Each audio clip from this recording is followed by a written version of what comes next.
रामलाल की संघर्ष भरी कहानी। रामलाल एक गरीब किसान था। दिन रात मेहनत करता, लेकिन फिर भी दो वक्त की रोटी जुटाना उसके लिए मुश्किल था।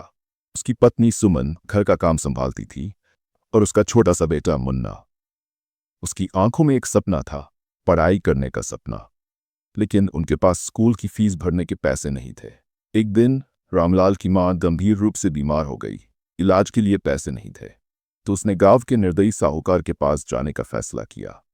साहूकार ने कर्ज तो दिया, पर शर्त भी रखी, अगर समय पर पैसा न लौटा पाया तो तेरी जमीन मेरी होगी।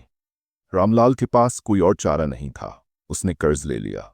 रामलाल ने बहुत मेहनत की, लेकिन कुदरत ने भी उसके साथ विश्वासघात किया। सूखा पड़ गया और उसकी सारी फसल बर्बाद हो गई। अब उसके पास साहूकार को देने के लिए एक भी पैसा नहीं था। साहूकार ने उसकी जमीन छीन ली।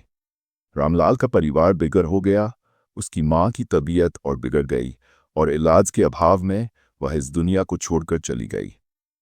निराशा और त्याग रामलाल ने साहूकार के सामने गिड़गिड़ाया, कुछ रहम करो साहूकार बाबू। लेकिन साहूकार ने साफ इनकार कर दिया।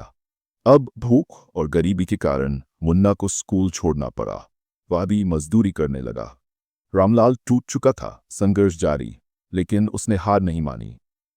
गांव के लोगों ने उसका साथ दिया।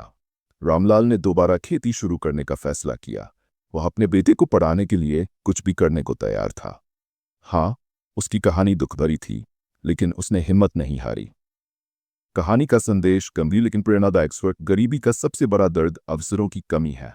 लालची लोग गरीबों का फायदा उठाते हैं, लेकिन मेहनत और हिम्मत से परिस्थितियां बदली जा सकती हैं।